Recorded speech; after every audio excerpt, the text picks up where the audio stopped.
अस्सलामुअलैकुम। आज हम ग्लासगो कॉमा स्केल पढ़ेंगे यानी GCS का मतलब हमारे पास है ग्लासगो कॉमा स्केल।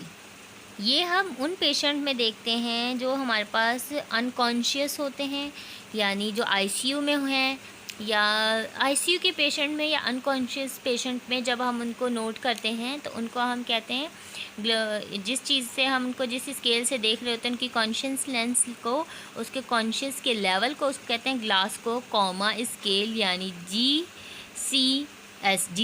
अक्सर रिपोर्ट्स पे भी लिखा हुआ होता है। अब हम उनमें इसके अंदर हम तीन चीज़ें देखते हैं। ग्लासगो कॉमा स्केल में हम तीन चीज़ें देखते हैं, ई, वी और M. EVM, E for eyes, V for हमारा verbal, M for motor command. अब इसको अक्सर रिपोर्ट्स में ऐसे लिखा हुआ होता है हमारे पास E4, V5 एंड M6।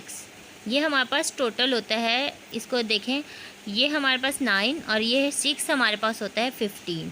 ठीक है, अक्सर रिपोर्ट्स में डॉक्टर ऐसे साथ में छोटा सा लिख देते हैं EVM ऐसे डाल के। यहाँ 15 में से उन्होंने इनको यहाँ 4 दिए हुए होते हैं या 9 दिए हुए होते हैं, इस तरीके से। और हमारे पास ये नॉर्मल जो होता है 3 से 15 तक है। 3 हमारे पास सबसे कम होता है और मैक्सिमम जो होता है वो हमारे पास 15 होता है ग्लासगो कॉमा स्केल के अंदर। तो अब हमारे पास अगर 7 से कम आता है ग्लासगो कॉमा स्केल, यानी 7 से कम आ रहा है, तो हम कहेंगे हमारा पेशेंट जो है वो कॉमा की तरफ जा सकता है या अनकॉन्शियस है। फॉर सपोज़, जैसे आप एक पेशेंट के पास गए, रूम में गए और पेशेंट आपको मतलब देखी जा रहा है, देखिए उसकी आंखें रुक गई हैं, जैसे कि उसकी आइज़ एक ही जगह हैं, उसकी आइज़ एक ही जगह है, स्पॉन्टेनियसली वो किसी भी एक चीज़ को देखी जा रहा है, मतलब वो देख रहा है, तो हम उसको 4 स्कोर देंगे। ठीक है, हमारे पास आइज़ को, जब भी हम आइज़ को चेक कर रहे होते हैं, आइज़ ओपनिंग रिस्पॉन्स, तो हम 1 से 4 तक की मार्क करते हैं, नंबरिंग देते हैं। अब क्या हुआ, अगर वो पेशेंट है वो देख रहा है और एक ही जगह वो देखी जा रही है, तो हम उसको 4 स्कोर देंगे, नंबरिंग देंगे। अगर आपने उसे बोला, जैसे कि एक फॉर सपोज़ हमारे पास पेशेंट है अली, ठीक है, अली है, मैंने बोला अली, बुलाया उसको और उस पेशेंट ने आपकी तरफ देखा, अपने नाम की, मतलब हमने उनके नाम से बुलाया, तो उसने आपको देखा, तो हम उसे 3 स्कोर देंगे। एक पेशेंट है, आपने पेन की सेंसेशन चेक करनी है, तो अब उसको क्या करेंगे, कोई स्टिमुलस देंगे।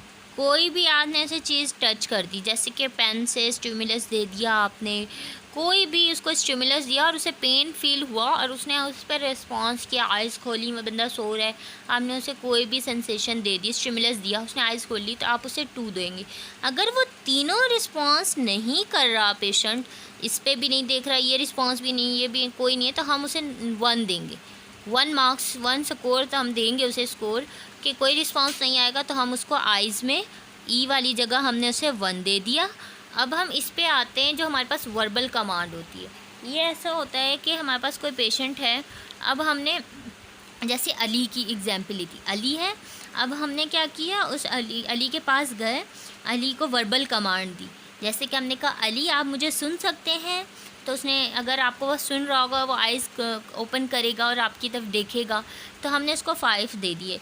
अब हमने उससे पूछा कि उसी पेशेंट से आपको क्या हुआ है, ठीक है, अगर वो आपको जवाब देने में कंफ्यूज है, वो इधर उधर की बातें कर रहा है, मतलब प्रॉपर जवाब नहीं दे रहा, तो हम उसे कंफ्यूज हो के, आपको भी सेंस हो जाएगा, पता चल जाएगा कि पेशेंट कंफ्यूज है, तो हम उसे 4 स्कोर देंगे। अगर आपने उससे पूछा आपको हुआ क्या है और वो बोलेगा मेरा घर कहाँ है, मैं कहाँ हूँ, घर कहाँ है, आपने उससे पूछा था कि आपको क्या हुआ, उसने आपके सवाल से रिलेटेड रेलिवेंट आंसर नहीं दिया, तो आपने उसको स्कोर दिया 3। ठीक है, अब आपने उससे कुछ और पूछा था कि आपका घर कहाँ है, क्या है, कुछ भी सवाल किया और वो अजीब अजीब से साउंड्स निकाले, हाँ, ऐसे, तो आप उसे 2 मार्क्स देंगे। अगर वो इन तीनों चारों रिस्पॉन्स पे नहीं वो रिस्पॉन्स दे रहा आपको, इन तीनों चारों कंडीशंस में, तो फिर भी आपने इसको वी में भी 1 दे दिया, ई ई और वी 1 हो गए। अब हम चलते हैं मोटर रिस्पॉन्स। मोटर रिस्पॉन्स 1 से 6 तक होता है, जैसे कि मैंने आपको बताया। अब मोटर रिस्पॉन्स में हम देखते हैं कि उसने आपकी कमांड को फॉलो किया या नहीं।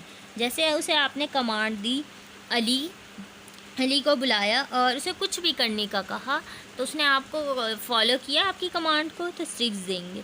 जैसे कि आपने उसे कोई भी स्टिमुलस दिया, अली है, पेशेंट था, आपने उसे चुटकी काटी, उसने उस पर आपको रिस्पांस दिया, मोटर रिस्पांस दिया, उसने हाथ हटाया, तो हमारे पास क्या हुआ, 5 दे देंगे। अब क्या है, आपने जब भी उस पेशेंट को चुटकी काटी और उसने वहाँ पर जहाँ जिस एरिया पे आपने काटी उसने वहाँ से आपका हाथ हटाने की कोशिश की, तो 4। अब क्या हुआ, आपने जैसे फॉर सपोज उसको बाजू पे चुटकी काटी या शोल्डर वाले एरिया पे और उसने हाथ ऊपर किया, जैसे आपको पता है उसने ये जैसे हैंड है उसने यूँ किया फ्लेक्जन की तरफ, अब नॉर्मल फ्लेक्जन की, तो हमने 3 दिया। अगर वो नहीं किया और आपने उसको रिस्पॉन्स दिया, आपने उसे रिस्पॉन्स दिया, आपको रिस्पॉन्स नहीं दिया, आपने दोबारा चुटकी काटी, उसने एक्सटेंशन की यानी हाथ पीछे हटाया, तो आप उसे 2 नंबर दे सकते हैं, 2। और कोई रिस्पॉन्स नहीं है तो उसको हम मोटर में भी 1 देंगे। यानी बिल्कुल आपने ऐसे दे दिया, या अली की मिसाल दी, अली को आपने ई में भी 1 दिया, वी में भी 1 दिया और एम में भी 1 दिया, तो आपके पास टोटल कितना होता है, 15 होता है। और आपके टोटल इनको किया 113, यानी आपका जो है हमारे पास है ग्लासको कॉमा स्केल, वो हमारे पास 3 आया, EVM 3 आपके पास आ गया। तो आपका पेशेंट जो है वो कॉन्शियस नहीं है, अनकॉन्शियस है। इस तरीके से हम ग्लासको कॉमा स्केल की रीडिंग्स चेक करते हैं और इसी तरीके से पूरी उसकी ले लेते हैं ग्लासको कॉमा स्केल।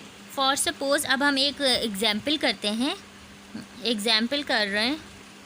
इसमें क्या हुआ, हमारे पास एक पेशेंट है, उसको मैंने बुलाया, उसने मेरी मतलब मैं उस पेशेंट के पास गई, मतलब यहाँ मैं नंबर 1 पे मैं थी, मैं उस पेशेंट के पास गई और वो मुझे लगा देखी जा रहा है, मतलब अब वो अपनी आइज़ मूव भी नहीं कर रहा, सिर्फ मुझे ही देख रहा है, फोकस मुझ पे कर रहा है, तो मैं उसको क्या दूंगी, ई जो था हमारे पास 4 आ गया। अब हमारे पास वी आता है, वर्बल कमांड। अब मैंने पेशेंट को क्या बोला कि उसे कोई भी नाम लिया, उसे कुछ भी कमांड दी, उसकी तरफ देखा, उससे मैंने नाम पूछा और उसने गलत जवाब देना शुरू कर दिया, अब अजीब अजीब आवाज़ें निकाली, यहाँ मैंने उसे 2 दे दिया। मोटर कमांड भी वो मेरी फॉलो कर रहा था और जब मैंने उसे चुटकी काटी तो उसने क्या किया, एक्सटेंशन की, तो मैं उसको क्या मार्क्स दूँगी, 2। अब ये देखिए 2, 4 + 2 + 2 हमारे पास यहाँ हो गए 10, मतलब हमारा पेशेंट जो भी है वो थोड़ा कॉन्शियस है। और अब एक पेशेंट है, उसकी आइज़ मतलब ख़त्म हो चुकी हैं, डैमेज हो गई, उनको उस आइज़ को ऑपरेट करवाया, उसने सर्जरी करा दी, आइज़ प्रॉपर उस टाइम काम नहीं कर रही, या आई वो बिल्कुल ब्लैंड है, तो हम लिख देंगे रिपोर्ट्स के अंदर जो हमने लिखा, eyes not proper functioning, eyes जो है वो प्रॉपर काम नहीं कर रही। तो फिर हमने उसका क्या किया, वी और एम चेक किया और यहाँ वी हमारे पास क्या था, 5 और ये 6, यानी फिर हम उसको 11 मार्क्स में से देंगे। फॉर सपोज जब हमने उनका टेस्ट किया, वी जो हमारे पास आया था 3 आ गया और एम जो है वो हमारे पास 2 आ गया, तो हमने उसको 11 में से 5 दे दिए। इस तरीके से हम ग्लासको कॉमा स्केल पेशेंट में चेक करते हैं।